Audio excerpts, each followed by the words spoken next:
계시록 7장 9절부터 마지막 절까지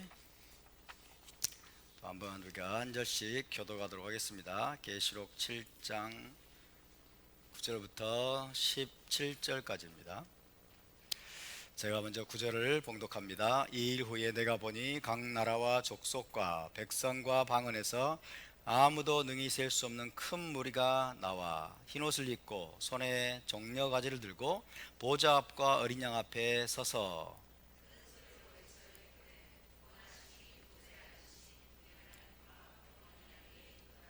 모든 천사가 보좌와 장로들과 네 생물의 주위에 서 있다가 보좌 앞에 엎드려 얼굴을 대고 하나님께 경배하여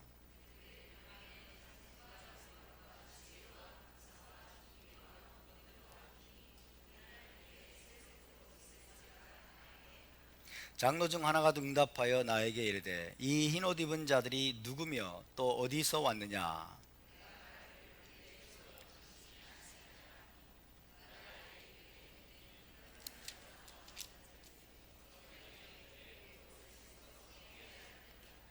그러므로 그들이 하나님의 보좌 앞에 있고 또 그의 성전에서 밤낮 하나님을 섬기매 보좌에 앉으시니가 그들 위에 장막을 치시리니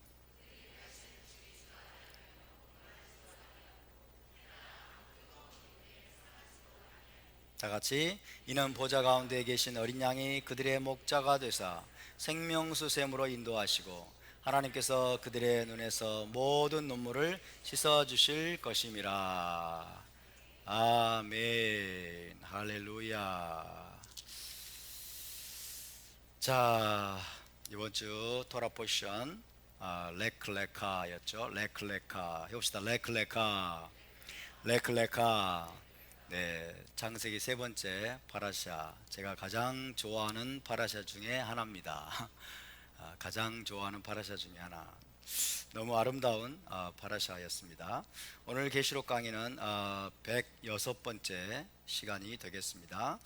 지난주에 우리는 제7장 계시록 7장 후반부에 나오는 각 나라와 족속과 백성과 방언에서 아무도 능히 셀 수 없는 큰 무리, 그 큰 무리에 대해서 간략하게 살펴보았습니다. 6장에서 어린 양이 여섯째 인을 떼시고 이제 일곱째 인을 떼기 전에 먼저 하나님은 두 가지를 사도 요한에게 보여주고 계십니다. 먼저 14만 4천 명을 하나님의 인을 쳐서 장차 임할 재앙과 환란에서 보호하시리라는 계시를 주십니다. 그런 다음에 이제 장차 임할 큰 환란에도 불구하고 세상 모든 나라들에서 구원을 받아 하나님의 보좌 앞에 이르게 될 큰 무리에 대한 계시를 또 요한에게 주셨습니다. 그 두 가지 계시가 이제 주어진 다음에 이제 8장으로 넘어가서 어린 양이 드디어 일곱째 인을 떼시게 되죠. 일곱째 인을 떼시고 일곱째 인을 떼실 때 일곱 나팔 재앙이 예비되더라. 일곱 나팔 재앙이 드디어 이제 펼쳐지게 됩니다. 지난주에 말씀드린 것처럼 각 나라와 족속과 백성과 방언에서 아무도 능히 셀 수 없는 큰 무리, 이 큰 무리가 보좌 앞과 어린 양 앞에 서 있는데 그들은 모두 어떤 옷을 입었어요? 흰 옷을 입고 있습니다. 흰 옷을 입었고 손에는 종려 가지를 들고 있었습니다. 대단히 상징적인 중요한 의미를 지닌 이 두 가지를 기록하고 있습니다. 자, 그 흰 옷은 그들이 어린 양의 피에 옷을 씻는 진실한 회개를 통해서 얻게 된 영적인 순결과 정결을 상징합니다. 이들이 영적으로 순결하고 정결한 자라는 것을 상징하고 흰옷을 입었다고 하는 것은 그래서 뭡니까? 어린 양의 결혼 예식에 참여할 자격을 획득하였음을 의미합니다. 이런 흰옷을 입고 어린 양의 피에 어린 양의 피에 옷을 씻어서 정결케 되어서 어린 양의 결혼 예식에 참여할 자격을 획득한 자들이라는 것을 보여주고 있습니다. 종려가지, 이 종려가지는 무엇을 의미합니까? 구속의 완성을 뜻하는 초막절의 상징이죠. 초막절의 상징이 바로 종려가지인데 그들이 비록 이방 나라들에 속해 있었지만 이들은 각 나라와 족속과 백성과 방언에서 나온 자들이에요. 이방 나라에 원래 속한 자들이죠. 이방 나라들에 속해 있었지만은 하나님의 계명과 예수와의 증거 혹은 예수와 믿음을 통해서 모든 시험과 환난을 이기고 승리하여 최종적인 구속의 완성에 이들이 이르게 되었다라는 것을 상징적으로 보여주는 것입니다. 그래서 종려가지는 한마디로 무엇의 상징이다? 승리의 상징이다. 승리의 상징, 구원의 완성인 최종적 초막절, 구원의 완성에 이들이 마침내 이르게 되었다고 하는 승리의 상징이라고 이야기할 수 있다라고 지난주에 말씀을 드렸습니다. 이들은 자신들이 얻은 놀라운 구원에 감격하여 보좌 앞과 어린 양 앞에 서서 큰 소리로 하나님을 찬양하고 있었고, 그에 화답하여 모든 천사들도 보좌 앞에 엎드려서 하나님께 경배를 드리는 장면을 우리가 지난주에 살펴보았습니다. 자, 오늘은 9절 10절을 다시 한번 읽어보겠습니다. 9절 10절 시작. 2일 후에 내가 보니 각 나라와 족속과 백성과 방언에서 아무도 능히 셀 수 없는 큰 무리가 나와 흰옷을 입고 손에 종려가지를 들고 보좌 앞과 어린 양 앞에 서서 큰 소리로 외쳐 이르되 구원하심이 보좌에 앉으신 우리 하나님과 어린 양에게 있도다 하니 할렐루야. 자, 지난주에도 설명을 드렸지만 아무도 능히 셀 수 없는 큰 무리가 손에 종려가지를 들고 서 있습니다. 흰옷을 입고 손에는 종려가지를 들고 서 있습니다. 종려가지를 흔들고 있었겠죠. 종려가지를 들고 서 있습니다. 종려가지, 종려나무 가지.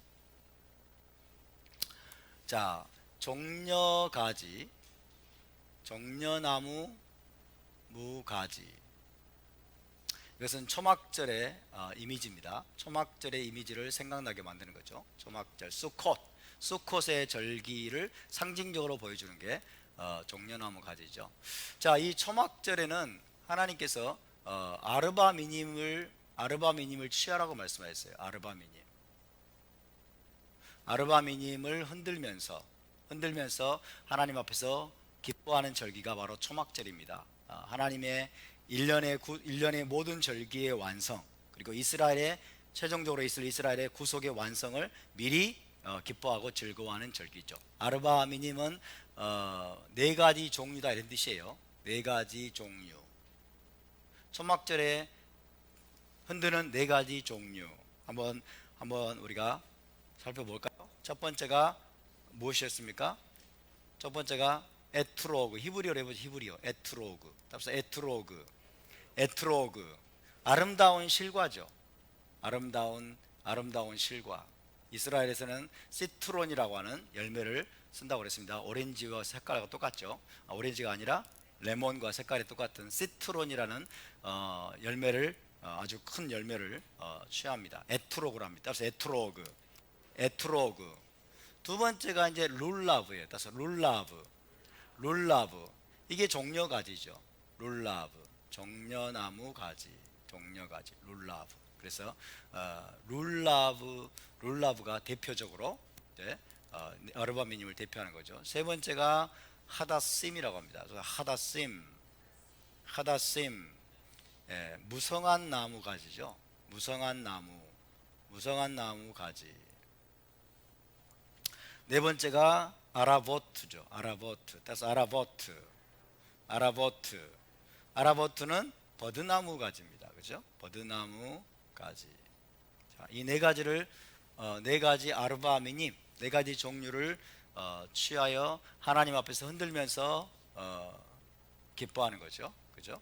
그래서 기쁨의 절기다라고 할 수 있어요. 기쁨의 절기. 이것은 구속의 완성을 기뻐하는 겁니다.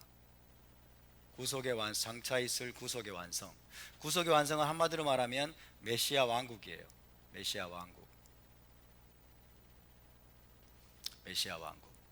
그러니까 곧 다가올 이스라엘의 구속이 완성이 되고 이 땅의 예루살렘에서부터 세워질 메시아 왕국을 바라보면서 온 이스라엘이 기뻐하는 절기가 바로 초막절입니다. 할렐루야.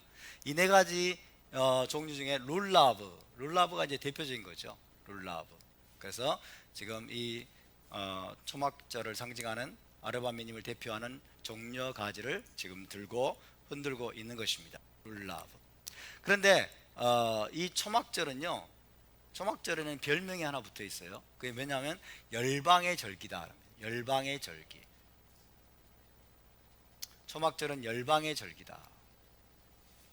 그래서 스가랴서 14장에 보면, 스가랴서 14장 16절인가요? 14장 16절에 보면 어떻게 됐어요? 메시아 왕국 때가 되면은 이스라엘을 치러 올라왔던 이방 나라들까지도 예루살렘에 올라와서 해마다 초막절을 지킬 것이라. 할렐루야. 이스라엘을 치러 올라왔던 이방 나라들까지 전부 다 초막절을 지키러 올라올 것이라고 말씀하고 계십니다.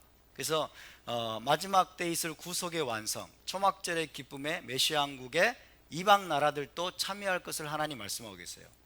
이방 나라들도 다 초막절을 지키러 예루살렘으로 올라올 것이다. 그래서 초막절은 열방의 절기로 지금 불리고 있습니다. 열방의 절기. 자, 오늘 우리가 계시록 7장에서 어떤 사람들을 보고 있습니까? 각 나라와 족속과 백성과 방언에서, 그죠? 이방 나라들에서 구원받아서 승리한 믿음의 사람들이 마침내 보좌 앞에 이르러서, 여러분 뭘 흔들고 계세요? 종려가지를 흔들고 계세요. 종려가지. 그러니까 역시 초막절은 열방의 절기라는 이름이 딱 어울리는 그 이름답게 세상 모든 나라들에서 구원받은 사람들이 지금 이 구속의 완성에 참여하고 있음을 우리에게 보여주고 있는 것입니다. 아멘. 그래서 이들이 초막절의 상징인, 열방의 절기로 알려진 초막절의 상징인 종려가지 룰라브를 흔들면서 서 있는 모습은 아주 적절한 그런 것이라고 이야기할 수 있습니다. 그리고 이 종려나무 가지는 또 왕의 대관식을 위해서 흔들었어요. 왕의 대관식에 왕의 즉위를 축하하면서 왕이 보좌에 오르는 그 즉위를 축하하고 환영하면서 이스라엘 백성들이 왕의 대관식 때 이 종려 가지를 흔들었습니다. 이게 이제 유대인들의 전통인데, 우리가 요한복음에 보면 이런 내용이 있습니다. 요한복음 12장을 볼까요? 요한복음 12장 보면, 요한복음 12장 12절에서 13절을 봅시다.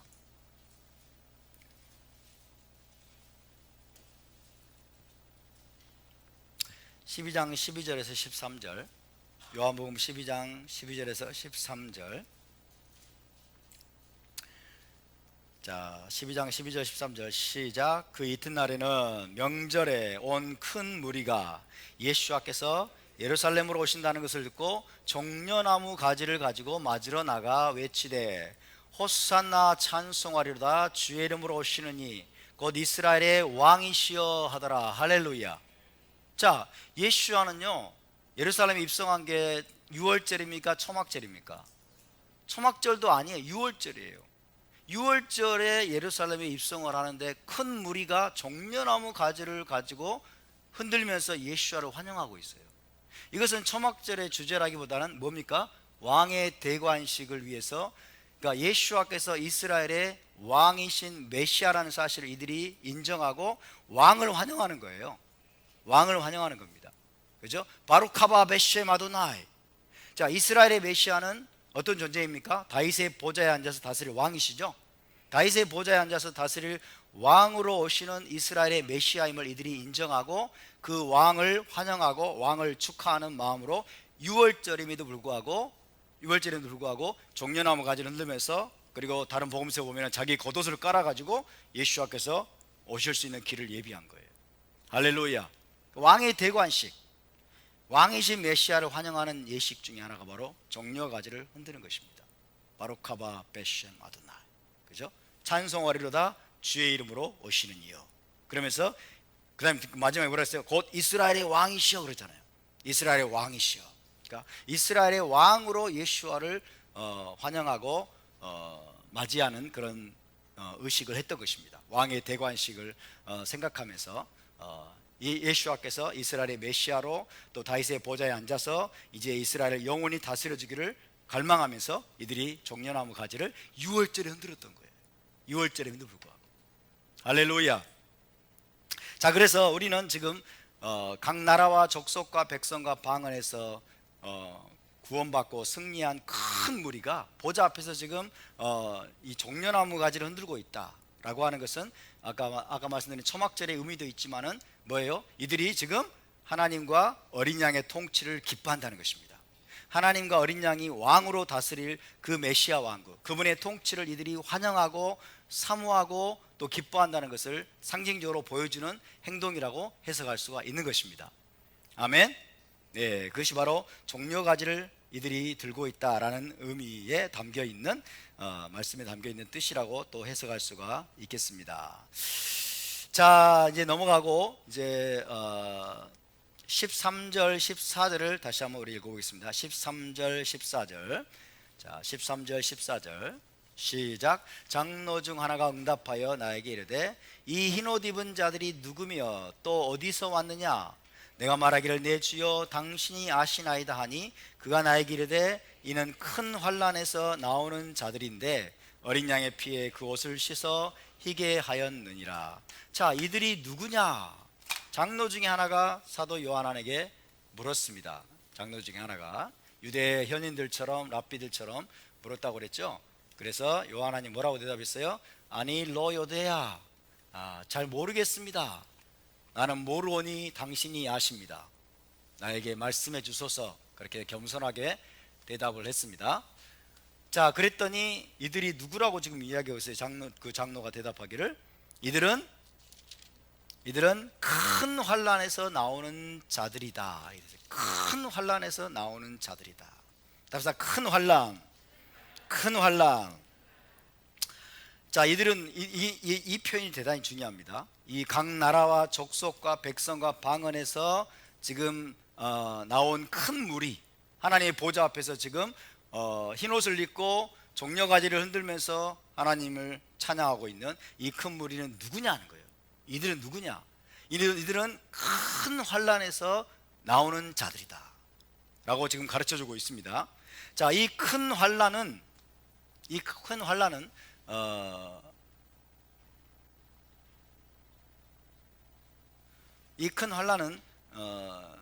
단순히 어떤 단순한 환난이 아닙니다.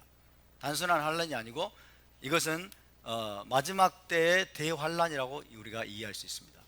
마지막 때에 있을 것이라고 예언했던 대환난, 마지막 때의 대환난.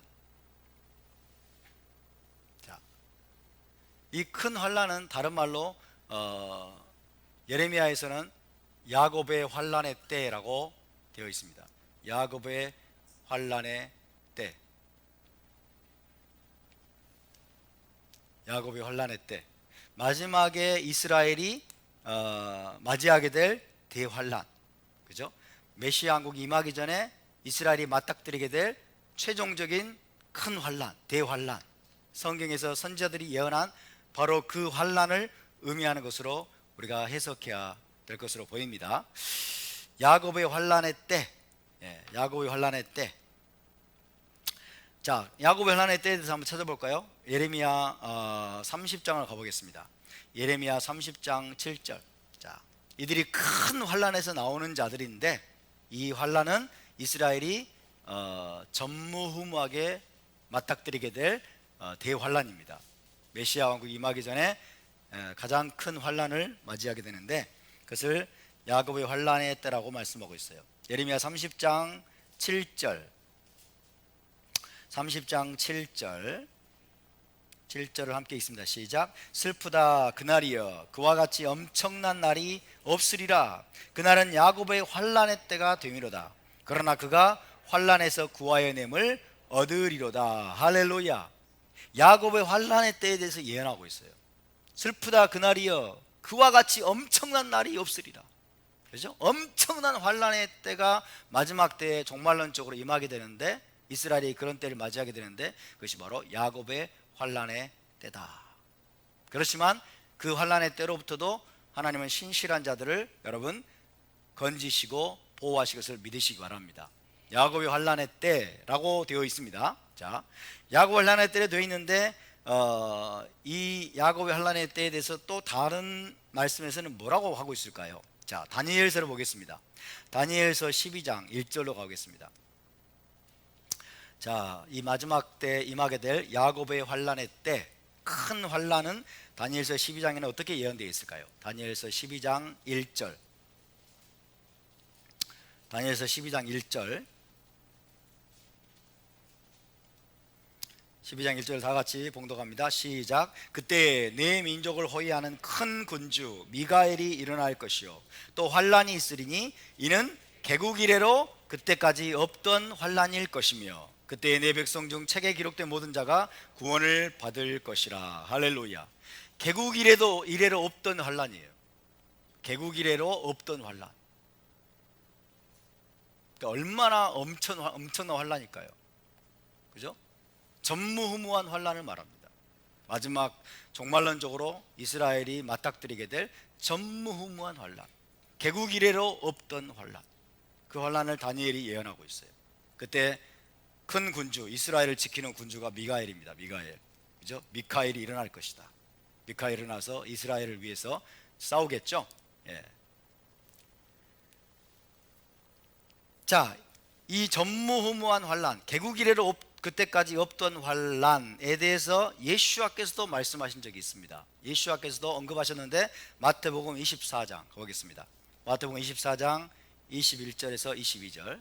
마태복음 24장 21절에서 22절. 자, 빠른 속도로 찾아주세요. 마태복음 24장 21절에서 22절. 24장 21절에서 22절. 다 같이 봉독합니다. 시작. 이는 그때에 큰 환란이 있겠습니다. 창세로부터 지금까지 이런 환란이 없었고 후에도 없으리라. 그날들을 감하지 아니하며 모든 육체가 구원을 얻지 못할 것이나 그러나 택하신 자들을 위하여 그날들을 감하시리라. 이것 예수께서 직접 하신 말씀이에요. 직접 하신 말씀. 창세로부터 지금까지 이런 환란이 없었고 후에도 없으리라. 엄청나죠? 창세 이래로 가장 큰 환란이죠. 가장 큰 환란. 그러니까 얼마나 엄청난 무지막지한 환란이 여러분 이스라엘을 기다리고 있고 또 저와 여러분을 기다리고 있는지 우리가 정신을 바짝 차려야 됩니다. 아멘. 지금 우리가 맛보고 있는 교회 탄압, 이거는 세 발의 피예요. 세 발의 피. 이 정도 가지고 우리가 힘들어하면 안 됩니다. 저한테 하는 말이죠. 이 정도 가지고 우리 힘들어하고 그러면 안 돼요. 이제는 우리가 맷집을 길러야 될 때가 됐습니다. 우리가 정신을 바짝 차리고 창세 이래로 가장 큰 환란, 그죠? 이스라엘 개국 이래로 없었던 그 환란, 전무후무한 환란이 다가오고 있습니다. 있을 것이라고 말씀합니다. 메시아 왕국 직전에, 메시아께서 오시기 직전에. 그래서 다니엘서와 계시록은 마지막 7년을 이야기하고 있죠. 마지막 7년의 기간을 예언하고 있습니다. 마지막 7년의 기간을 뭐라고 그랬어요? 샤부아 쉐벤 다비드라고 그랬죠. 샤부아 쉐벤 다비드, 그죠? 자, 다윗의 자손, 메시아죠. 다윗의 자손의 7년, 이렇게 직역하면 이렇게 돼요. 다윗의 자손이 오시기 전에 이 말 7년, 샤부아 쉐벤 다비드. 마지막 7년의 기간을 다니엘서와 계시록이 예언하고 있는데 이 7년의 기간을 두 부분으로 또 나누고 있어요. 두 부분으로. 자, 7년의 기간, 이 7년인데 7년의 기간을 7년인데 자, 중간에 나눠가지고 전 3년 반과 후 3년 반으로 나누고 있죠. 후 3년 반. 자, 이 샤부아 쉐벤 다비드가 바로 마지막에 있을 전무후무한 환란의 기간입니다. 이 환란의 기간은 누구에 의해서 환란이 임하느냐? 짐승과 적그리스도예요. 짐승과 적그리스도에 의해서 마지막 때에 무지막지한 전무후무한 대환란이 이스라엘에게 가해지게 될 것입니다. 짐승과 적그리스도. 666이 짐승의 표라고 그러죠. 그죠? 짐승의 표는 베리칩일까요, 아닐까요? 베리칩이 짐승의 표일까요, 아닐까요? 바코드나 베리칩이 짐승의 표일까요, 아닐까요? 절대로 아니죠. 네, 절대로 아닙니다. 그럼 베리칩 받아도 됩니까? 받아도 돼요. 받아도 그건 짐승의 표가 아니니까 상관이 없어요. 그러나 그런 거를 몸에다가 받을 필요는 없겠죠. 그죠? 베리칩은 짐승의 표와 아무 상관이 없습니다. 아무 상관이 없어요. 그러니까 지금 교계에 널리 퍼져 있는 짐승의 편이 막 666이니 전부 빗나간 것들이에요.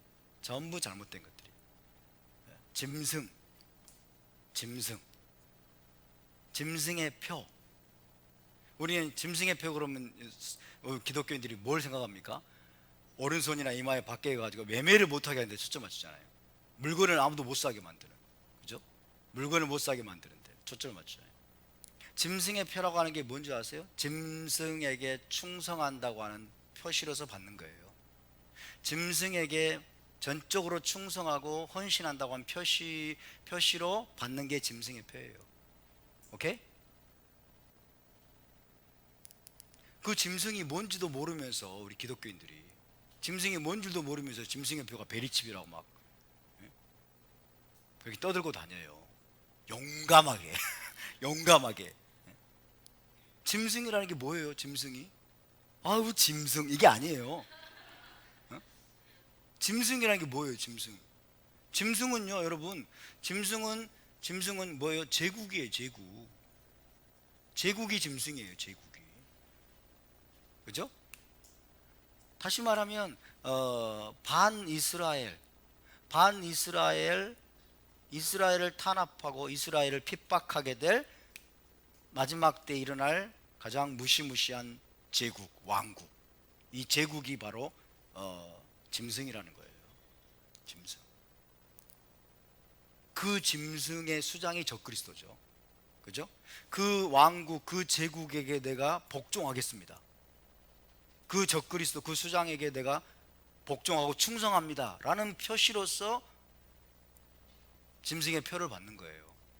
근데 그게 베리칩이에요? 말도 안 되는 소리죠. 말도 안 되는 소리. 제가 요즘 굉장히 바빠요. 요즘 뭐 때문에 바쁘냐면요, 요즘 미스테리 바벨론, 큰 음녀 바벨론을 연구하느라고 바쁩니다. 큰 음녀 바벨론 계시가 지금 팍팍 열리고 있어요. 그래서 기대하시기 바랍니다. 큰 음녀 바벨론이 멸망하는 내용이 계시록 17장 18장에 나오죠. 그죠? 계시록 17장 18장. 짐승과 적그리스도와 큰 음녀 바벨론에 대해서 지금 열심히 공부를 하고 있는데 얼마나 바쁜지 몰라요. 계속 공부를 해야 되는데 막 다른 바쁜 일도 많아가지고. 근데 큰 음녀가 카톨릭이다, 로마 교황이다, 이런 이야기가 쫙 퍼져 있죠. 쫙 퍼져 있죠. 카톨릭을 악마화하고, 그죠? 카톨릭이 뭐예요? 바벨론 종교다 그러잖아요. 카톨릭이 바벨론 종교고 카톨릭이 그래서 큰 음녀다. 이렇게 대부분이 이런 속설이 교회가 쫙 퍼져 있어요. 쫙 퍼져 있어요.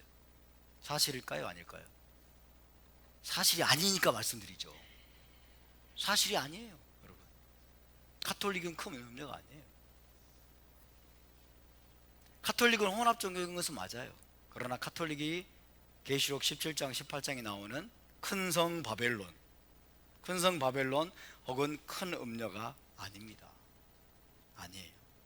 개봉박두 기대하시라. 17장 18장까지 갈지 모르겠지만, 언제 갈지 모르겠지만은 기대하시기 바랍니다.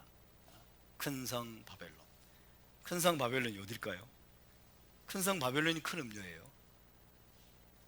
큰 음녀예요. 영적인 창기. 영적인 창기고 큰 음료고, 큰 음료가 짐승을 탔다고 그러죠. 짐승을 타고 있어요. 그 로마 교황과 짐승이 나중에 손을 잡을 것이다, 뭐 이런 식으로 막 연결하고 그러는데 사실이 아닙니다. 사실이 아니에요. 자, 큰 음료는 거기까지만 살짝 맛만 보여드리고, 벌써부터 비밀을 공개하면 안 돼요. 벌써부터 비밀을 공개하면 김이 빠져가지고 기대하시기 바랍니다. 자, 어쨌든 짐승과 적그리스도가 이스라엘에게 전무후무한 여러분 환란을 가져다 줄 겁니다. 그것이 바로 7년입니다. 7년. 그리고 그 중에서도 이제 후 3년 반에 대해서 이때가 정말 가장 큰 환란의 때죠. 그래서 이것을 1260일 이렇게 표현하죠. 1260일. 그 다음에 42달이라고도 표현합니다. 42달. 또 뭐라고 표현합니까? 한 때와 두 때와 반 때. 한 때와 두 때와 반 때. 때가 너무 많네요. 자, 이렇게 표현합니다. 3년 반, 1260일, 42달, 한 때와 두 때와 반 때. 이때가 짐승과 적그리스도가 가하게 될 창세 이래로 가장 큰 환란. 먼저는 유대인, 이스라엘 나라, 중동인 이스라엘 나라가 이 전무후무한 환란을 겪게 될 것이고, 더불어서 이제 누가 이 환란을 겪게 될 사람들은 누구일까요? 세상 모든 나라 가운데서 뭐예요?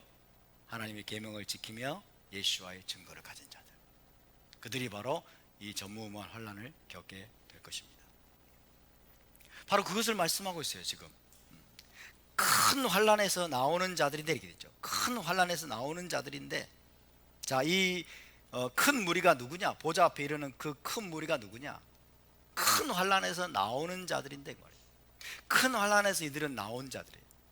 자, 큰 환란에서 나온 자들이란 뜻은 무슨 뜻이냐면, 큰 환란이 임하기 전에 휴거돼 가지고 보좌 앞에 이르게 된 사람들이 아닙니다. 여러분, 그런 뜻이 아닙니다. 큰 환란에서 나오는 자들을 그렇게 해석하는 무리들이 있어요. 늘 환란 전 휴거론을 주장하는 사람들이 그런 식으로 해서 그래요. 큰 환란에서 나왔다고 하지 않았느냐 말이에요. 큰 환란에서 나온, 그게 아닙니다. 큰 환란에서 나오는 자들인데, 그 말은 큰 환란을 겪고 큰 환란을 통과하고 드디어 마침내 승리하여서 하나님의 보좌에 이르러서 이제 종려 가지를 흔들면서 여러분 승리의 계가를 부르고 하나님을 송축하고 있는 바로 그 무리들입니다. 아멘. 그러니까 큰 환란을 피해 가지고 대환란이 임하기 전에 샥 피해서 환란 전에 휴거돼 가지고 보좌에 이런 무리들이 결코 아닙니다. 그것은 완전히 헬라적인 사고방식이에요. 그거는 세대주의에서 나온 잘못된 교리입니다. 큰 환란에서 나왔다만 큰 환란을 통과하고 큰 환란을 겪고, 그리고 큰 환란에서도 믿음을 잃어버리지 않고 뭐예요? 믿음으로 승리한 자들이에요. 승리한 자들. 아멘. 자, 그런 자들을 말씀하고 있는 겁니다. 큰 환란에서 나오는 자들인데, 어린 양의 피에 그 옷을 씻어 희게 하였느니라 라고 말씀하고 있죠. 자, 이들이 대환란의 때 특별히 순교를 당함으로써 하나님께 충성했다는 의미로 해석하는 것이 타당해 보입니다. 자, 장차 이스라엘이 맞닥뜨리게 되는 이 큰 환란, 전무후무한 환란, 이 대환란 기간 동안 엄청나게 많은 유대인들과 이방인 신자들이 견딜 수 없는 환란을 당하게 될 것입니다. 견딜 수 없는 환란을 당하게 될 것이고, 그 과정에서 셀 수 없을 정도로 많은 사람들이 순교를 당하게 될 것입니다. 그래서 이 계시록 7장 후반부에 나오는 이 그 큰 무리는 바로 그 마지막 대환란을 통과한 후에 구원을 받고 보좌 앞에 서게 된 무리인 것으로 우리가 해석할 수가 있습니다. 왜냐하면 15절부터 17절까지 말씀을 보면 그런 의미가 내포되어 있어요. 15절부터 17절을 한번 읽어봅시다.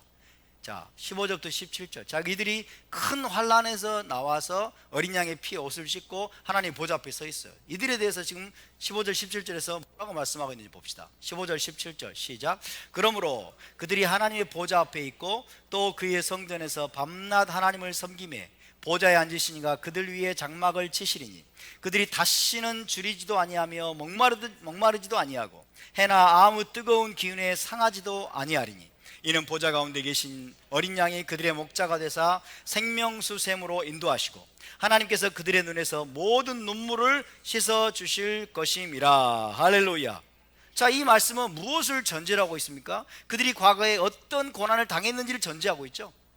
그들이 과거에 엄청난 고난과 역경을 겪고 하나님에 대한 신앙 때문에 이들이 엄청난 굶주림, 엄청난 목마름을 경험하고 또 많은 눈물을 흘렸음을 전제하고 있는 거예요. 그죠?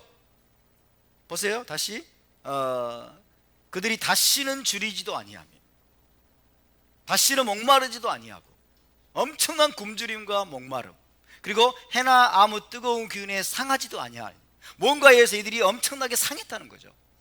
그죠? 과거에. 그래서 다시는 목마르지도 굶주리지도 아니할 것이고 해나 어떤 기운에서도 상하지도 아니할 것이고 그 다음에 생명수샘으로 인도하시고 하나님께서 그들의 눈에서 모든 눈물을 씻어주실 것이다. 아니, 눈물을 흘려야 눈물을 씻어주죠. 그죠? 대환란이 오기 전에 짠하고 환란절이 휴고돼 버렸어. 눈물을 흘릴 일이 뭐가 있어? 그렇지 않습니까? 그래서 이들은 보좌 앞에 이르기 전에, 여러분, 승리의 주인공들이 되어서 보좌 앞에 이르기 전에 이들은 엄청난 굶주림과 목마름과 또 엄청난 핍박을 겪으면서 많은 고난들을 겪으면서 그리고 뭔가에서 무지막지하게 상처를 입고 상해를 입으면서 엄청난 눈물을 이들이 쏟았다는 것을 여기서 지금 하나님께서 암시하고 있는 것입니다. 아멘. 그래서 이들은 환란 전에 도망쳐 나온 무리들이 아닙니다.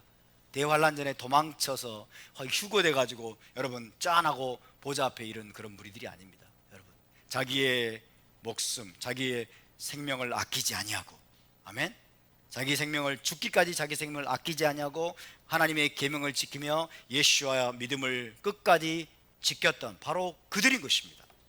그래서 이들은 아마도 큰 환란의 기간 동안, 그죠?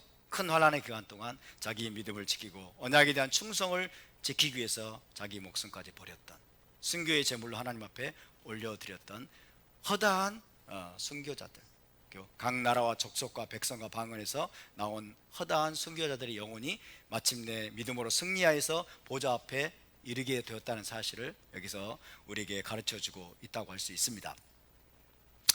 아멘. 자, 여기 보면 15절 16절을 다시 한번 봅시다. 15절 16절. 그러므로 하나님의 보좌가 그들이 하나님의 보좌 앞에 있고, 보좌 앞에 있어요. 또 그의 성전에서 밤낮 하나님을 섬겨요. 성전에서 밤낮 하나님을 섬기매 보좌에 앉으시니가 그들 위에 장막을 치시리니. 자, 보좌에 앉으시니가 그들 위에 장막을 치시리니 그들이 다시는 줄이지도 아니하며 목마르지도 아니하고 그 다음에 마지막에 그들의 눈에서 모든 눈물을 씻어 주실 것입니다. 자, 이 언어는 보좌에 앉으시니가 그들 위에 장막을 치실 것이다. 장막을 치실 것이고 그들의 눈에서 모든 눈물을 다 씻어줄 것이고 그들이 밤낮 성전에서 하나님을 섬기게 될 것이다 라는 이 표현들은, 잘 들으세요, 이 표현들은 무엇을 가리키느냐? 메시아 왕국과 새 예루살렘을 가리키는 표현들입니다.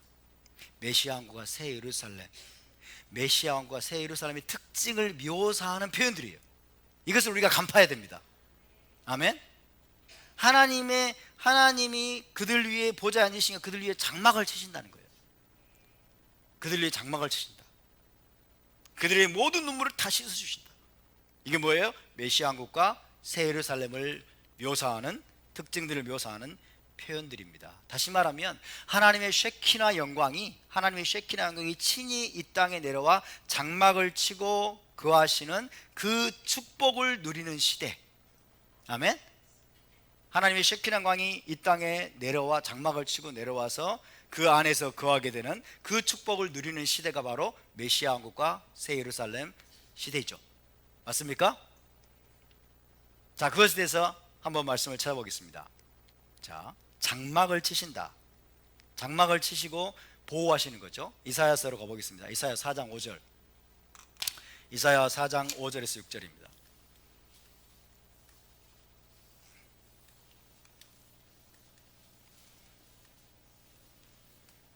보좌에 계신 분이 직접 이 땅에 장막을 치고 내려와 거하시면서 자기 백성을 보호하시는 시대, 그것이 바로 메시아 왕국과 새 예루살렘 시대가 되는 것입니다.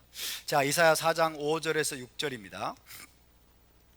이사야 4장 5절에서 6절 시작. 여호와께서 거하시는 온 시온산과 모든 지폐 위에 낮이면 구름과 연기, 밤이면 화염의 빛을 만드시고 그 모든 영광 위에 덮개를 두시며, 따라서 덮개를 두시며. 왜 이렇게 번역했는지 도무지 알 수가 없어요. 덮개에 해당하는 히브리어가 후파예요. 후파를 두시며, 그죠? 신랑과 신부가 결혼식 때 들어가게 되는 후파, 그죠? 그들의 보호의 장막을 상징하는 겁니다. 후파를 두시며, 또 초막이 있어서, 초막은 수카예요. 수카, 그죠? 또 초막이 있어서 낮에는 더위를 피하는 그늘을 지으며 또 풍우를 피하여 숨는 곳이 되리라. 와, 여호와께서 직접 내려와 거하시는 온 시온산 모든 지폐 위에 낮이면 구름과 연기, 밤이면 화염의 빛을 만드시고 그 모든 영광 위에 후파를 두실 것이다. 이게 뭐예요? 하나님 보좌에 앉으시니까 장막을 치신다는 거예요. 그죠? 하나님의 쉐키나 영광이 이 땅에 장막을 치고 내려와 거주하시는 시대입니다. 그래서 뭐예요? 후파처럼 혹은 수카처럼 자기 백성 이스라엘, 신부 이스라엘을 직접 보호하시고 돌보시는 시대가 바로 메시아 왕국 시대예요. 그리고 새 예루살렘 시대입니다. 그래서 여러분, 이사야 4장 5절 6절 이 말씀은요, 메시아, 장차 임할 메시아 왕국에 대한 예언이에요. 장차 임할 메시아 왕국에 대한 예언, 그죠? 이스라엘 땅에, 예루살렘에 하나님의 쉐키나 영광이 직접 이 땅에 내려와서 장막을 치고 거하시면서 뭐처럼? 후파처럼, 그리고 수카처럼, 초막이죠. 후파처럼 수카처럼 신부 이스라엘을 덮어서 보호하시는 시대, 이게 바로 메시아 왕국 시대입니다. 할렐루야. 자, 메시아 왕국 시대의 특징이 바로 그것입니다. 이 계시록 21장으로 가보겠습니다. 이제 계시록 21장, 하나님이 이 땅에 장막을 치고 내려오시는 걸 말한 거예요. 하나님이 이 땅에 장막을 치고 보좌에 계신 이가 그들 위에 장막을 치시리니, 지금 우리가 계시록 7장에서 그 말씀을 읽었습니다. 자, 계시록 21장 3절 4절을 보겠습니다. 새하늘과 새 땅, 새 예루살렘 시대에 어떤 일이 있을까요? 계시록 21장 3절 4절 시작. 내가 들으니 보좌에서 큰 음성이 나서 이르되, 보라, 하나님의 장막이 사람들과 함께 있음에 하나님이 그들과 함께 계시리니 그들은 하나님의 백성이 되고 하나님은 친히 그들과 함께 계셔서 모든 눈물을 그 눈에서 닦아주시니. 어디서 읽었어요? 7장에서 읽으셨죠? 자, 하나님의 장막이 그들과 함께 계세요. 그리고 모든 눈물을 그들의 눈에서 씻겨 닦아주시니 계속 다시는 사망이 없고 애통하는 것이나 곡하는 것이나 아픈 것이 다시 있지 아니하리니 처음 것들이 다 지나갔음이러라. 할렐루야. 자, 이 말씀은 이 땅에 완전히 회복된 에덴 동산, 완전히 회복된 에덴 동산, 즉 새 예루살렘 시대에 대한 예언입니다. 이때는 하나님의 장막이 이 땅에 내려와 사람들과 함께 거하시면서 자기 백성을 돌보시고 지키시는 시대입니다. 그리고 하나님이 사람들의 눈에서 모든 눈물을 씻어주시는 시대입니다. 그 하나님의 장막이 뭐예요? 하나님의, 이 땅에 내려온 하나님의 장막이 바로 하늘로부터 내려오는 새 예루살렘 성입니다. 쉐키나 영광으로 충만한, 그죠? 쉐키나 영광으로 충만한 새 예루살렘 성이 바로 하나님의 장막이죠. 그 장막이 이 땅에 내려와서 여러분, 자기 백성과 함께 거하시고 모든 눈물을 닦아주실 것이다. 계시록 7장의 말씀과 지금 연결이 되고 있지 않습니까? 그죠? 이사야 4장 말씀, 계시록 21장 말씀, 계시록 7장에서 하나님이 보좌 앞에 있는 허다한 무리들에게 약속하시는 그 말씀이 지금 하나로 연결되고 있어요. 이해되십니까? 그래서 지금 여러분, 보좌 앞에 이르게 된 그 큰 무리에게 하나님이 지금 뭘 약속하고 계세요? 메시아 왕국과 새 예루살렘 성에 참여할 여러분 특권을 이들에게 지금 허락하고 계십니다. 아멘. 그래서 이들은 승리자들인 거예요. 이들은 승리자들입니다. 죽기까지 자기 생명을 아끼지 아니한 자들입니다. 무엇을 지키기 위해서? 하나님의 계명과 예수와의 증거를 지키기 위해서. 아멘. 저와 여러분이 그 주인공들이 될 수 있기를 바랍니다. 그 다음에 7장 17절에 보면 또 이런 말씀이 있죠. 7장 17절 다 봅시다. 계시록 7장 17절. 이는 보좌 가운데 계신 어린 양이 그들의 목자가 되사 생명수 샘으로 인도하시고, 이렇게 돼 있죠. 하나님께서 그들의 눈에서 모든 눈물을 씻어 주실 것입니다. 자, 어린 양이 그들의 목자가 되사 생명수 샘으로 인도하시고 그들의 눈에서 모든 눈물을 씻어 주실 것이다 라는 이 말씀은 이사야 49장 말씀과 또 연결이 됩니다. 한번 봅시다. 이사야 49장 9절에서 10절. 계시록에 나오는 말씀들은 거의 대부분 타나크에서 가져온 것들입니다. 타나크와 연결됩니다. 이사야 49장 9절에서 10절의 약속과 유사한 말씀이에요. 이사야 49장 9절에서 10절.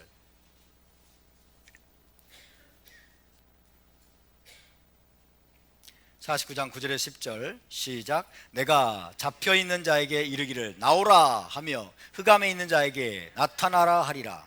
그들이 길에서 먹겠고 모든 헐벗은 산에도 그들의 풀밭이 있을 것인즉 그들이 줄이거나 목마르지 아니할 것이며 더위와 볕이 그들을 상하지 아니하리니 이는 그들을 긍휼히 여기는 이가 그들을 이끌되 샘물 근원으로 인도할 것임이라. 할렐루야. 거의 비슷하죠?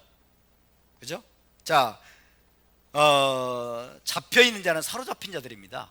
그리고 흑암에 있는 자, 어둠에 사로잡혀 있는 자를 말하죠. 그죠? 지금은 비록 여러분 열방의 포로가 되어 있고 그 다음에 죄의 흑암 가운데 있는 사람들이라 할지라도 하나님이 그들을 나중에 구속하시면 어떻게 돼요? 그들이 줄이거나 목마르지 아니할 것이며 더위와 볕이 그들을 상하지 아니하리니 이는 그들을 긍휼히 여기는 이가 그들을 이끌되 샘물 근원으로 인도할 것입니다.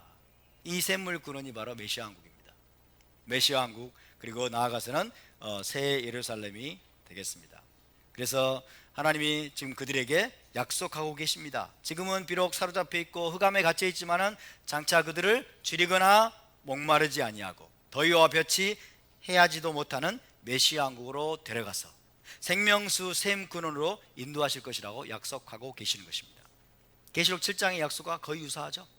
그래서 계시록 7장에서 주님이 지금 말씀하고 계시는, 여러분, 그들이 줄이지도 아니할 것이고 목마르지도 아니할 것이고 어떤 것도 그들을 해하지 못할 것이고 하나님의 보좌가 그들 위에 장막을 치시리니 그들을 생명수 샘으로 인도할 것이다 라고 하는 이 표현들이 무엇을 묘사하고 있는가? 우리가 그것을 빨리 간파해야 돼요. 무엇을 묘사하고 있어요? 메시아 왕국과 새 예루살렘. 그죠? 아하, 하나님이 이들에게 메시아 왕국과 새 예루살렘에 참여할 수 있는 특권을 허락하신다는 의미구나. 이것을 깨달아야 됩니다. 아멘. 왜? 그들은 죽기까지 자기 목숨을 아끼지 아니한 자들이기 때문에. 자, 이 말씀이 또 계시록 21장과 연결되죠. 계시록 22장. 계시록 22장에도 비슷한 말씀이 있습니다. 22장 1절에서 4절 보겠습니다.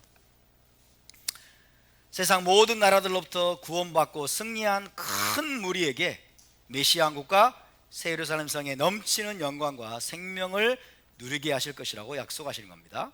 계시록 22장 1절에 4절 읽습니다. 시작. 또 그가 수정같이 맑은 생명수의 강을 내게 보이니 하나님과 및 어린 양의 보좌로부터 나와서 길가운데로 흐르더라. 이게 뭐예요? 샘 근원이죠. 생명수 샘입니다. 이게 생명수의 강, 생명수의 강을 하나님이 보여주십니다. 계속 강 좌우에 생명나무가 있어 12가지 열매를 맺더라. 달마다 그 열매를 맺고 그 나무 잎사귀들은 만국을 치료하기 위하여였더라. 다시 저주가 없으며 하나님과 그 어린 양의 보좌가 그 가운데 있으리니. 하나님과 그 어린 양의 보좌가 뭐예요? 하나님의 장막이에요. 하나님의 장막이 그들 가운데 함께 거하는 겁니다. 아멘. 하나님의 보좌가 그들 위에 장막을 치시리니, 바로 똑같은 거예요. 하나님의 보좌가 그들 위에 장막을 치시리니. 할렐루야. 하나님과 그 어린 양의 보좌가 그 가운데 있으리니 그의 종들이 그를 섬기며 그의 얼굴을 볼 터이요 그의 이름도 그들의 이마에 있으리라. 할렐루야. 이것이 바로 계시록 7장에 구원받고 승리한 큰 무리가 누릴 영광스러운 축복입니다. 그래서 7장 15절부터 17절까지 지금 뭐예요? 이 장로가 이들이 받을 상급, 이들이 참여할 영광에 대해서 말씀하고 있는데, 이것은 사실상 메시아 왕국에 이들이 참여할 뿐만 아니라 새 예루살렘 성의 그 빛나는 영광과 풍성한 생명을 이들이 장차 누리게 될 것이다 라고 말씀하고 있는 것입니다. 아멘.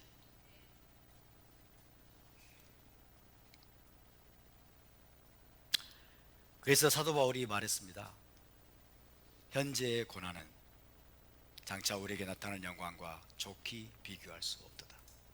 아멘. 여러분, 현재의 고난에 집중하지 마시기 바랍니다. 현재 내가 얼마나 큰 고난을 당하고 있고, 내가 얼마나 큰 핍박을 당하고 있고, 내 삶 속에 얼마나 아픔이 많은지에 초점을 맞추지 마시고, 현재의 고난은 장차 우리에게 나타날 영광, 메시아 왕국의 영광과 새 예루살렘의 영광과 좋게 비교할 수 없다는 것을 여러분 기억하시고, 이 현 올람 하제의 모든 고난과 역경들을 믿음으로 넉넉히 이기시기를 바랍니다. 저와 여러분도 죽기까지 우리의 생명을 아끼지 아니하고 하나님의 계명과 그리고 예수와의 증거를 지켜내는 그런 믿음의 사람들이 될 수 있기를 바랍니다. 아멘. 자, 여러분, 계시록 7장 후반부에 이 아무도 능히 셀 수 없는 큰 물이 각 나라와 족속과 백성과 방언에서 나온 아무도 능히 셀 수 없는 이 큰 무리에 관한 계시는 6장에서 다섯째 인을 떼실 때 어떤 일이 있었습니까? 다섯째 인을 어린 양이 떼실 때 죽임을 당한 영혼들이, 그죠? 하늘 성전의 제단 아래에서 하나님 앞에 부르짖었죠. 하나님 뭐라고 부르짖었어요? 언제까지 우리의 피를 신원하여 주지 않으실 겁니까? 그죠? 악한 자들을 하나님 빨리 심판해 주셔서 자기들의 억울한 일을 풀어주고 이 땅에 하나님의 공의를, 정의를 세우소서라고 부르짖고 있었어요. 그죠? 죽임을 당한 순교자들의 영혼들이 하나님 앞에 제단 아래에서 부르짖고 있는 장면을 다섯째 인을 떼실 때 요한에게 하나님이 보이셨어요. 그럴 때 하나님이 뭐라고 말씀하십니까? 그들에게 흰 두루마기를 주시며, 그죠? 흰 겉옷이요, 흰 옷이죠. 흰 옷을 주시면서 뭐라고 말합니까? 남은 순교자들의 숫자가 차기까지 너희는 계속 여기서 안식하라고 말씀하죠. 기다려라. 순교자들의 아직까지 차야 될 순교자의 수가 더 많이 남아있다. 마지막 때에 큰 환란의 때, 이스라엘에게 닥칠 큰 환란의 때에 허다한 또 순교자의 영혼들이 또다시 여러분 순교의 제물로 드려져서 하나님 앞에 이르게 될 그때까지 너희는 안식하면서 기다리라고 말씀하시는 거예요. 거기에 대한 응답이 바로 오늘 이 말씀이라고 할 수 있어요. 7장 9절부터 17절까지 말씀, 그죠? 각 나라와 백성과 족속과 방언에서 허다한 무리, 큰 무리가 흰옷을 입고 종려가지를 들고 보좌 앞에서 하나님과 어린 양을 찬양하고 있는 이들이 누구냐? 큰 환란에서 나오는 무리들이에요. 큰 환란에서 어떻게 나와요? 여러분, 피해서 휴거된 것이 아니라 그 환란에도 불구하고, 전무후무한 대환란에도 불구하고 이들이 하나님의 계명과 어린 양의 피로 이들이 이기고 예수와의 증거를 끝까지 죽기까지 자기 생명을 아끼지 않고 지켰던 순교자들의 무리들입니다. 순교자들의 무리들. 그래서 이 다섯째 인을 떼실 때 부르짖었던 여러분, 제단 아래에 있던 그 순교자들의 영혼들에 대한 그 기도에 대한 해답이 여기에 나와 있다. 이들이 이 어마어마한 대환란에서 나왔던 이 엄청난 수의 순교자들, 이 순교자들이 숫자가 채워지기까지 이들의 기도가 잠시 동안은 응답이 보류가 된다 하는 것입니다. 아멘입니까? 그래서 마지막 대환란을 통해서 이제 짐승과 적그리스도에 의해서 가해지게 될 마지막 대환란을 통해서 엄청나게 많은 유대인 신자들, 엄청나게 많은 또 이방인 신자들, 특별히 언약에 충성하는, 하나님이 계명을 지키고 예수와의 믿음을 끝까지 지켜내는 엄청나게 많은 수의 사람들이 마지막 순교의 제물로 하나님의 제단에 드려지기 위해서 여러분 기다리고 있습니다. 그때가 우리 앞에 놓여져 있습니다. 혹시 압니까? 저와 여러분이 그들 중에 속하게 될지, 그들 중에 속하게 될지 혹시 아십니까? 옆에 분의 얼굴을 한번 보시기 바랍니다. 과연 그 무리에 우리가 속하게 될지. 겁나십니까? 그것은 겁나는 것이 아니죠. 예, 겁나는 것이 아닙니다. 죽기까지 우리가 목숨을 아끼지 아니하므로 마지막 대환란에서 승리하고 어린 양의 결혼 예식에 메시아 왕국에 참여할 뿐만 아니라 보좌에 앉아서 다스리는 권세를 여러분 그런 사람들이 얻게 될 것입니다. 그들은 자 그렇게 여러분 대환란의 큰 환란을 통과하고 자기 목숨을 여러분 하나님의 제단에 올려드렸던 그 승리자들은 어떻게 될까요? 그 승리자들에 대해서 계시록 20장에서 예언하고 있습니다. 그들이 보좌에 앉아서 어린 양과 함께 다스릴 것이다. 한번 봅시다. 계시록 20장 4절입니다. 20장 4절.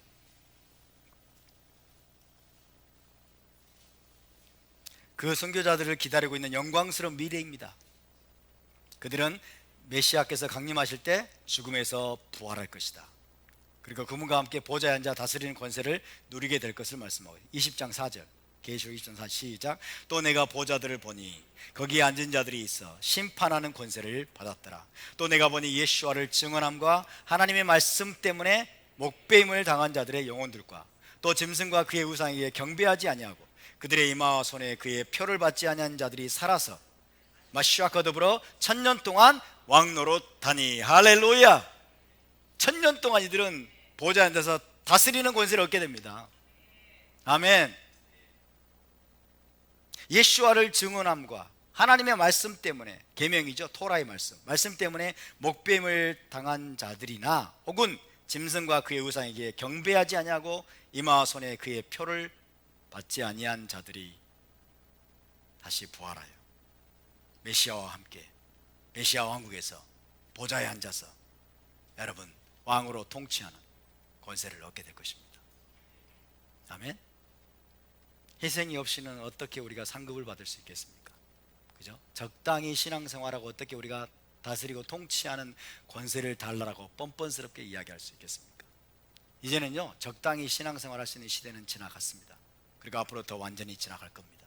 그죠? 적당히 신앙생활하는 진리의 회색지대에 우리가 적당히 머물러 있고 편안하고 안락한 그런 삶에 우리가 만족하는 시대는 갔습니다. 이제는 여러분 목숨을 바쳐서 우리의 생명을 아끼지 않냐고 하나님의 계명과 어린 양 예수와를 증거하는 그 증거를 끝까지 지켜내느냐, 아니면 타협하고 짐승의 표를 받을 것이냐, 이 두 가지 선택지만 남는 그런 시대가 오고 있습니다. 그런 시대가 오고 있습니다.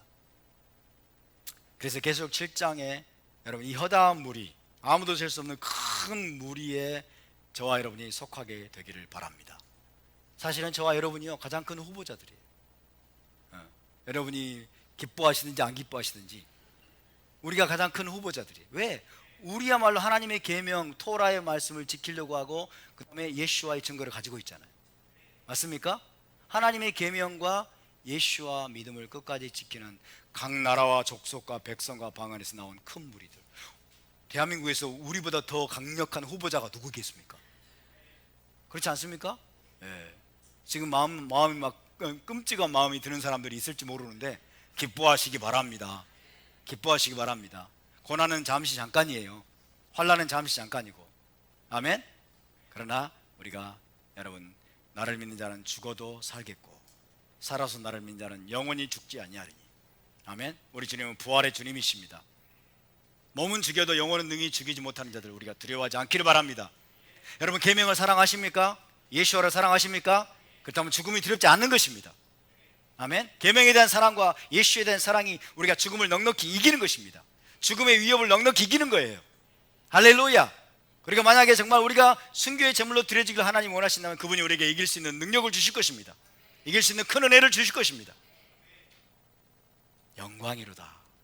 영광이로다. 할렐루야. 우리가 누구간데, 그죠? 우리가 누구간데 감히 사도들의 여러분 그 고난에 참여하고 그 순교에 동참하고 예수와께서 걸어가셨던 그 고난과 순교의 길을 우리가 걸어갈 수 있단 말인가?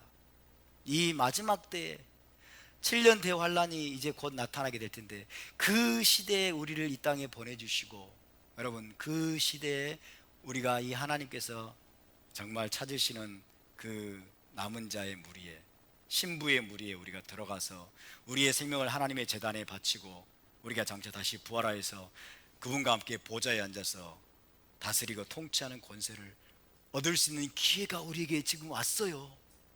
기회가 왔어요. 그죠? 다른 시대에 태어난 사람들은 그 기회를 얻을 수도 없어요. 근데 그 기회가 우리에게 주어졌습니다. 여러분, 회피하시겠습니까? 환난전 휴거론 자들을 따라가시겠습니까? 환난전에 도망갈 것을 여러분 추구하시겠습니까? 아니에요. 아니에요. 우리 모두는 죽게 되어 있어요. 우리 모두는 다 죽어야 됩니다. 한번 죽는 것은 사람에게 정하신 것이요, 죽은 다음에는 뭐가 있다? 심판이 있으리라. 모두 심판대 앞에 서게 될 터인데, 그럼 우리는 이제 어떻게 죽을 것인가가 정말 중요합니다. 어떤 죽음이 가장 가치 있고 우리의 영원한 운명을 결정짓는 그 죽음일 것인가가 중요한 거예요. 아멘입니까? 죽음, 정말 영광스러운 죽음으로 하나님 앞에 우리의 생명을 드리는 그런 죽음을 우리가 여러분 죽기를 간절히 원합니다. 할렐루야. 그렇다면 이제 미래를 위해서 준비하시기 바랍니다. 미래를 위해서 준비하시기 바랍니다. 더욱더 토라로 무장해야 돼요. 하나님의 계명의 말씀 우리 마음판에 새기고, 그죠? 말씀으로 무장하고, 이 말씀에 사로잡히면요 어떤 것도 두렵지 않아요. 이 하나님의 토라가 우리 전 전주에 새겨져 가지고 우리가 걸어다니는 토라가 되면 여러분, 무엇이 우리를 위협하겠습니까? 무엇이 우리를 협박하겠습니까? 무엇이 우리의 믿음을 여러분 강탈할 수 있겠습니까? 하나님의 말씀이 우리를 사로잡는 수준까지 여러분 그렇게 나아갈 수 있게 되길 바랍니다. 부지런히 여러분 토라의 말씀을 마음판에 새기고 그 말씀을 우리의 삶으로 살아내고 우리가 경건한 삶의 훈련들을 우리가 받고 있노라면 여러분 우리가 그분의 나라를 위해서 죽임을 당하고 순교하는 것도 그렇게 어렵지 않을 것입니다. 물론 저도 경험이 오진 않았지만요. 그러나 하나님이 우리를 그 길로 인도하신다면 그것보다 더 큰 영광은 없습니다. 아멘? 네, 준비하시기 바랍니다. 우리가 지금 겪고 있는 이 여러분 기독교 탄압, 예배 탄압, 이것은 세 발의 피해요. 전무후무한 환란이 기다리고 있습니다. 창세 이래로 없었던 여러분 대환란, 그 환란이 이스라엘에게 가해질 것이고 거기에 저와 여러분이 예외가 아닐 것입니다. 그래서 우리에게 기회입니다. 이런 일이 시작되는 것을 보거든 주님이 뭐라고 했어요? 이런 일이 시작되는 것은 보거든 너희 머리를 들라. 그리고 그 다음 말해서 너희 구속이 가까웠느니라. 할렐루야. 극심한 환란의 때로 이 세상의 역사가 빠른 속도로 여러분 질주해 나갈 때 우리가 뭘 봐야 돼요? 그 이면에 있는 메시아 왕국을 봐야 됩니다. 우리의 구속이 가까웠음을 알고 여러분 오히려 기뻐할 수 있기를 바랍니다. 흔들리지 않기를 바랍니다. 신랑을 맞이할 준비를 할 수 있기를 바랍니다. 하늘에서 울려 퍼질 큰 나팔 소리를 들을 준비를 할 수 있기를 바랍니다. 잠시 잠깐 오면 오실 리가 오시리니 지체하지 아니하시리라. 그리고 우리가 정말 끝까지 언약에 충성하고 예수와 믿음을 지켜낸 자들은 그분과 함께 양의 결혼에 참여할 뿐만 아니라 여러분 그분과 함께 보좌에 앉아서 24장로들과 또 아브라함과 이삭과 야곱과 또 12사도와 더불어서 메시아 왕국에서 1000년 동안이에요. 1000년 동안 1000년 동안 다스리고 통치할 뿐만 아니라 이제 7000년이 끝나면 새 예루살렘 생에 들어가면 영원입니다. 영원, 그죠? 영원 무궁토록 다스리고 통치하는 권세를 얻게 될 것입니다. 그 모든 기회가 우리에게 있어요. 그죠? 제가 지난번에도 말씀드렸지만 저와 여러분 대부분은 이 올라마지에서 듣보잡이죠. 그죠? 아무도 우리를 알아주지 않아. 우리가 무슨 뭐 정치적인 권세를 얻고 뭐 우리가 이 세상에 명예를 얻고 언감생심 생각할 수도 없어. 근데 하나님의 정의는 달라요. 메시아 왕국과 새 예루살렘은 다릅니다. 우리같이 노바디, 이 세상에서 아무것도 아닌 자들도 메시아 왕국과 새 예루살렘에서 왕이 될 수 있는 기회가 우리에게 주어져 있다는 거예요. 왕으로 통치할 수 있는 기회가 우리에게 주어져 있다는 것입니다. 할렐루야. 그래서 우리는 올람하바를 위해서 지금 이 올람하제가 뭐 하는 시간이에요? 상급을 쌓는 시간입니다. 상급을 확보하는 시간이에요. 할렐루야. 이 세상은 올람하바를 위해서, 메시아 왕국과 올람하바를 위해서 상급을 쌓을 수 있는 엄청난 기회가 이 시대에 우리에게 주어져 있습니다. 이 기회를 우리가 놓치지 않기를 바랍니다. 이 기회를 우리가 놓치지 않기를 바랍니다. 올라맞을 기간은 짧습니다, 여러분. 특별히 이제 메시아께서 오실 날이 빠른 속도로 다가오고 있어요. 빠른 속도로. 지금 세상을 보면 여러분 금방 분별할 수 있지 않겠습니까? 그죠? 세상의 현상을 보세요. 세상이 지금 미쳐 돌아가고 있잖아요. 미쳐 돌아가고 있어요. 이번 다음 주 화요일 날 미국에서 대선이 있지만은 트럼프가 압도적으로 당선이 될 수도 있지만 또 몰라요, 어떻게 될지. 온갖 이들이 부정한 방법으로 지금 다 동원하려고 좀 작심을 하고 지금 미국의 거의 모든 주류 언론과 그 다음에 딥스테이트와 그 다음에 워싱턴의 이 부패한 정치권이 완전히 담아버렸어요. 트럼프를 떨어뜨리기 위해서. 미쳤어요. 지금 미국이 이 정도로 미친 적이 없어요. 미쳤어요. 대한민국은 말할 것도 없고. 더 이상 여러분 치유가 불가능한 상태로 이 현 세상이요, 치유가 불가능한 상태로 지금 빠른 속도로 추락하고 있어요. 맞습니까? 노아의 때와 같으리니. 노아의 때처럼 세상이 지금 강포해지고 거짓이 난무하고 악이 횡행하는 그런 시대가 되고 있습니다. 그래서 우리가 정신을 바짝 차리고 이 계시록의 말씀이 우리에게 선포되는 이 동안에 이 말씀들을 여러분 믿음으로 취하시길 바랍니다. 두려워하지 마시고 이제 우리가 진정으로 돌아가게 될 번향, 그 번향이 우리 눈앞에 이르렀습니다. 할렐루야. 이 기회를 우리가 놓치지 않기를 주의 이름으로 축복합니다. 자, 우리 함께 일어나서 기도합시다.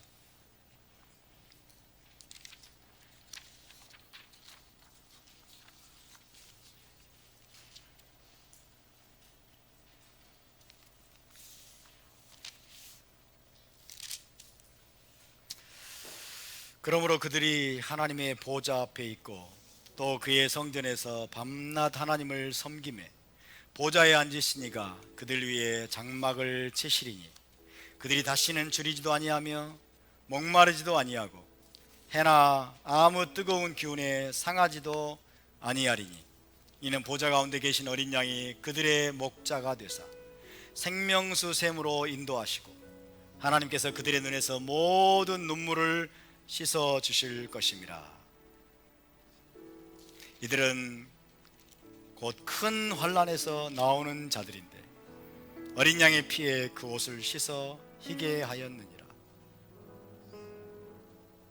하나님, 우리가 영광을 누리기는 원하면서도 대가를 지불하려고 하지 않는 미약하고 나약하고 어리석은 신앙인은 아닙니까?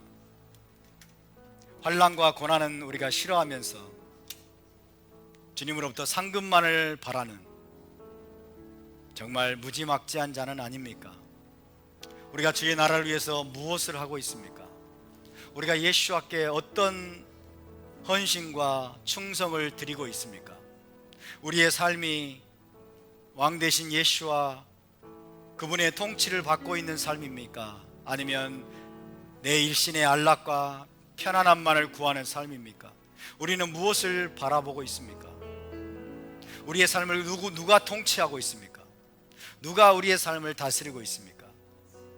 왕이신 예수와이십니까? 아니면 나의 이기심입니까? 아니면 나의 정욕입니까? 나의 세상적인 꿈입니까?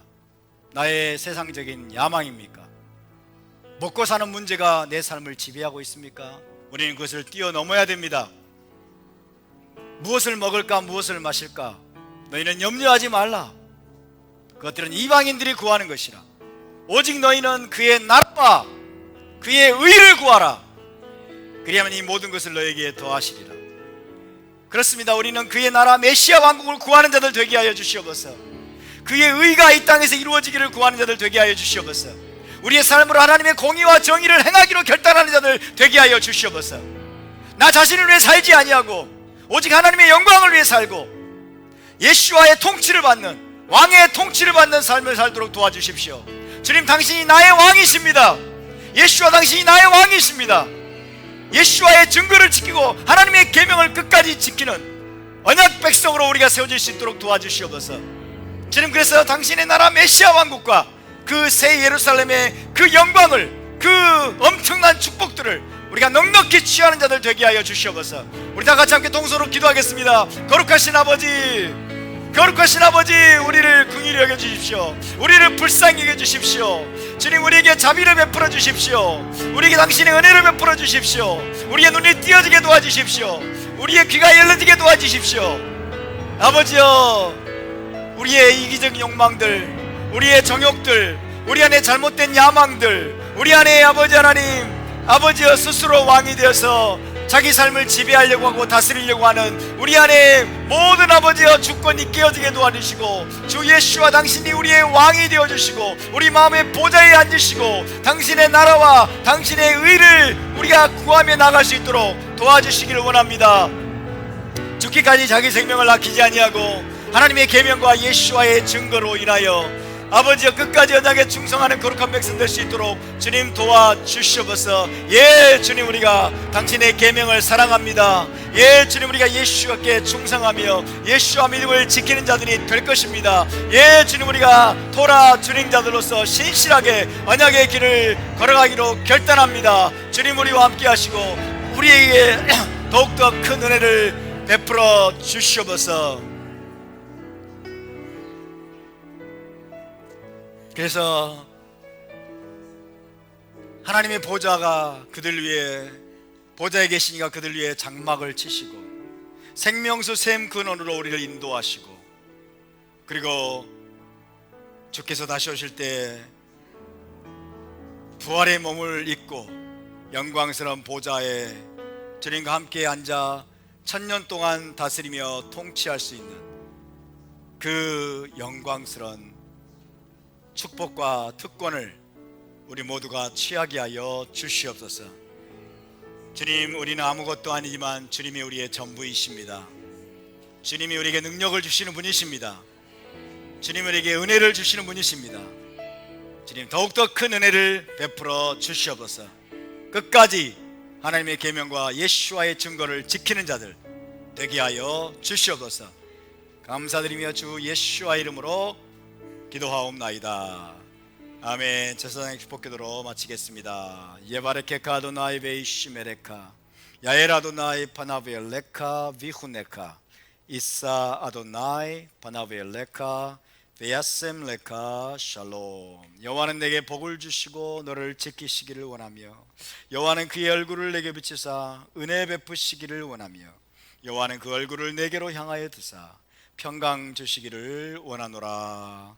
베셈 예슈아 메시케이누 사르하 샬롬. 할렐루야. 우리 하나님께 영광의 박수를 드리겠습니다.